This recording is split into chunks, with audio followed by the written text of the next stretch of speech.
네, 안녕하세요. 조은장켈리입니다. 네, 저번 유튜브 댓글로 누가 창업 비용이 어느 정도 드냐고 여쭤보셨던데, 제가 사실 2,500만 원에서 뭐 살짝 더 들었던 것 같긴 한데, 기억은 잘 안 나요. 그래서 한번 어떤 부분이 가장 비용이 많이 들고, 또 뭐 어떤 부분은 뭐 자질구레한 것들이 뭐가 더 필요할지, 한번 17평 교습소에 한번 어떤 교수도 짓기들을 한번 보여드리려고 합니다. 오늘. 네, 그래서 한번 보여드릴게요.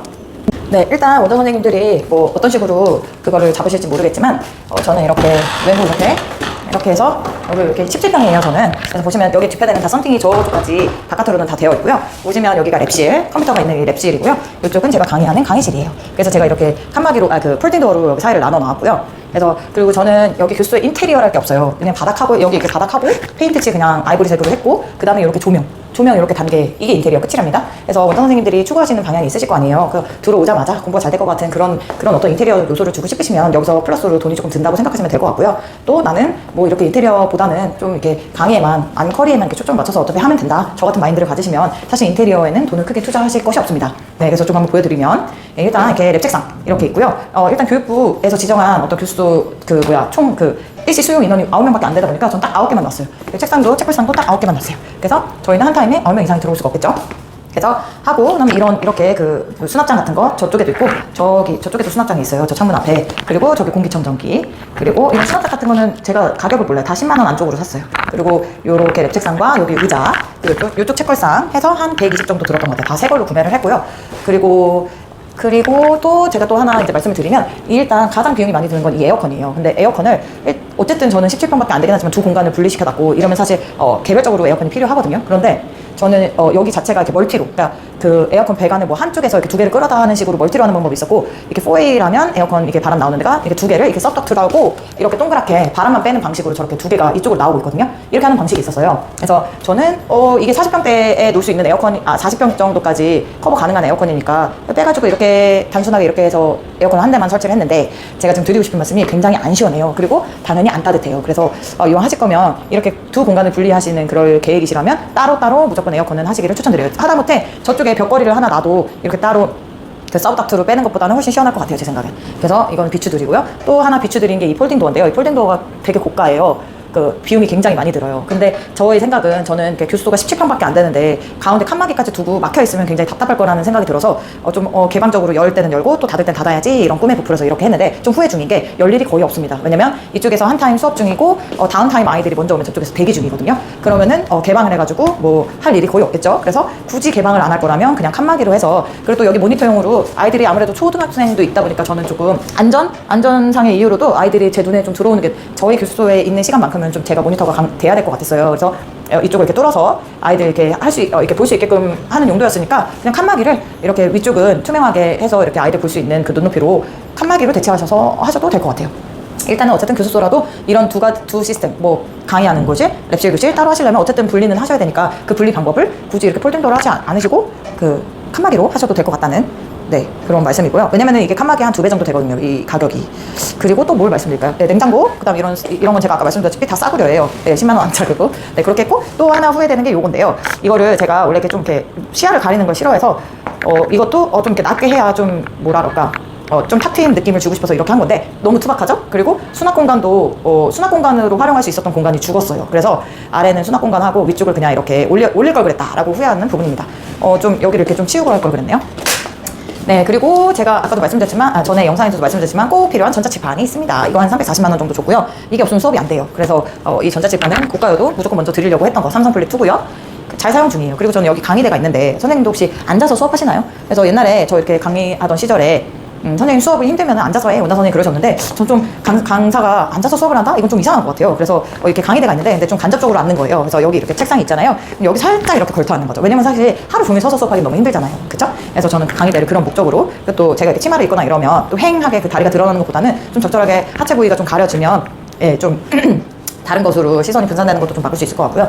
또 여기 이렇게 수납장이 굉장히 쭉 했는데, 이것도 굉장히 싼데 이렇게 잘 사용 중입니다. 그리고 전 재봉기인데요. 저 재봉기는 다들 아시다시피 펀치하는 식 스타일의 재봉기잖아요. 근데 제가 저거를로 좀 한 이 정도 되는 두께 정도의, 다 A4용지죠. 이거를 재본을 하다가 한쪽 어깨가 굉장히 오래 치료를 받을 정도로 나갔었어요. 그러니까 아무래도 오른쪽 어깨만 이렇게 사용해서 펀치를 계속 뚫고 또 이렇게 내리는, 그러니까 예를 들어서 이 재봉기가 어떤 스타일이냐면요, 이렇게 해서 내려야 되는, 여기 힘을 줘서 내리는 건데, 이렇게 하다 보니까 제 어깨가 나갔답니다. 그래서 선생님들의 건강을 위하여 네, 다시 돌아와서 선생님들의 건강을 위하여 열 재봉기가 있어요. 저건 현대 오피스 제품인데 제가 현대 오피스에서 산 제품이 마음에 안 드는 게 하나도 없어요. 근데 왜 마음에 안 드는 게 없냐? 가성비가 정말 좋아요. 비싸지도 않은데 뭐 고장도 안 나고 쓸만하고 너무너무 좋은 것 같아요. 뭐 코팅기, 재봉기 이런 거 다 이렇게 썼어 이게 할 정도로 굉장히 싸요. 그래서 현대 오피스 한번 살펴보시고 필요한 거 구매하시면 될 것 같고요.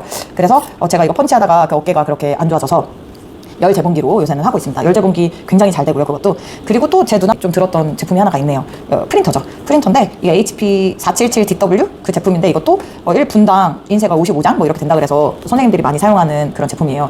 뭐 이런 제품까지 홍보할 필요는 없다만 굉장히 만족하면서 쓰고 있기 때문에 제가 또 이렇게 여기서 말씀을 드리고요. 그리고 바닥이랑 기본 그 조명이랑 저 폴딩 도어까지 해서 그리고 페인트 칠까지 해서 그거 기본 공사라 그러죠. 공실에다가 기본적으로 들어가야 되는 공사는 그거는 또 저는 또 굉장히 싸게 했어요. 왜냐면 저는 막 인테리어적 요소를 막 중요시 생각지 않았기 때문에 그냥 말 그대로 기본적인 공사만 되면 돼요 했기 때문에 그래서 그것도 폴딩 그래서 그것도 800만 원 안쪽이었던 것 같아요. 저는 처음부터 여기 교수소를 오픈할 때 이렇게 선생님들 가격 이렇게 할인해 주거나 아니면 뭐 몇십 프로 할인, 뭐 한 달 무료 수업, 뭐 일주일 무료 수업 이런 식으로 유치를 많이 하시잖아요. 근데 저는 여기 교수를 오픈할 때 약간 마인드도 그랬어요. 네, 제가 만약에 첫 달에 50%를 만약에 DC에서 해줬어요. 그럼 다음 달에 그 풀로 다 낼 때 조금 손해보는 느낌이 아니실까? 이런 생각이 좀 들더라고요. 그래서 교수비는 건들지 말자. 그래서 교수비 할인을 안 했고요. 아까 말씀드렸지만 그런 어떤 지원 같은 거, 교재비 지원. 첫 달에 제가 해드린 이벤트가 교재비 지원, 그리고 개별적으로 나가는 그 헤드셋 지원을 해드렸고요. 그리고 캘리 가방. 그리고 캘리 가방. 조그만 교수소고 총 수용 인원은 많지 않지만 우리 학원에 대한 가방이 있다는 게 굉장히 좋아요. 그냥 말 그대로 걸어다니는 홍보 효과가 있어요, 선생님들. 그래서 제가 2월에 오픈을 했을 때 2월 3일 뭐 하여튼 2월 4일 뭐 그때 첫 등원을 했을 거 아니에요, 아이들이. 그런데 정말 뻥 아니고 2월 달에 그 오픈해서 우르르 이제 아이들이 하원할 때 그 가방을 다 메고 나가는데 그때 전화가 굉장히 많이 오더라고요. 뭐지? 여기 교수소 오픈했나 보다. 그러면서 이제 그때 문의를 또 주시는 학부모님들이 많으셨다는 거죠. 그래서 간접적인 그런 홍보가 얼마든지 되니 네, 이런 교수소에서 무슨 가방을 만들지 하지 마시고 홍보가 될 수 있는 뭐 그런 물품 같은 것들은 하셔도 괜찮을 것 같아요. 그래서 좀 가방은 좀 추천을 드리고요.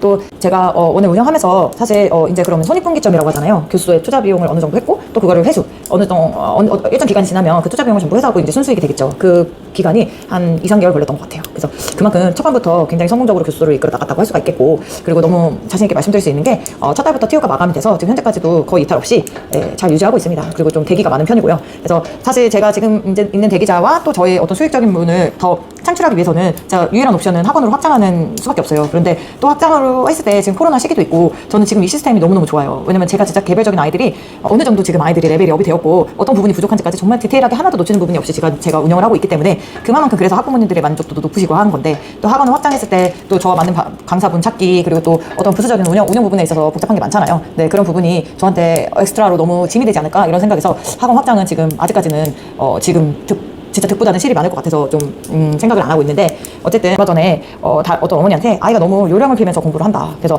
이렇게 계속 저희 티칭 스타일과 맞지 않게 이렇게 과제를 수행하면 차라리 1대1로 그렇게 계속 얘만 봐줄 수 있는 그런 과외가 나을 것 같다고 제가 이렇게 상담 전화를 드렸어요. 그랬더니 그 아이가 밤새 울고불고 한 달만 기회를 달라고 하면서 어머님과 그렇게 대화를 맞춰서 정말 학습 태도가 달라져 왔더라고요. 그게 증명해 주는 게 무엇이냐면 저희는 아이들이 아쉬워서 오는 학원이에요. 그래서 저는 아쉬울 게 없어요. 그래서 이 아이가 내가 가르치는 방식에 이렇게 쫓아가지 내가 원하는 방식대로 공부를 하지 않아서 성과를 못 낼 것 같으면 저는 과감하게 상담을 드려요. 네, 그렇게 해서 서로 이렇게 방법을 찾고 아이가 최대 아웃풋을 낼 수 있게끔 항상 이끌어가고 있고요. 그 고학년 같은 경우는 제가 저학년처럼 이렇게 세세하게 그런 정서를 다듬어줄, 그리고 이렇게 보듬어줄 그런 여유가 없어요. 그 아이들은 빨리 지금 늦었으면 늦은 대로, 빠르면 빠른 대로 빨리 지금 자기 페이스를 찾고 나아가야 되는 그런 아이들이 조금 게을러지고 좀 공부를 안 하고 이런다 싶으면 전 아주 직접적으로 얘기를 해요. 여기는 대기가 많으니 너 이렇게 놀 거면 집에서 놀아. 오지 마. 이렇게 오지 마까지는 아니고요. 이런 식으로 얘기를 하다 보면 아이들이 맞아.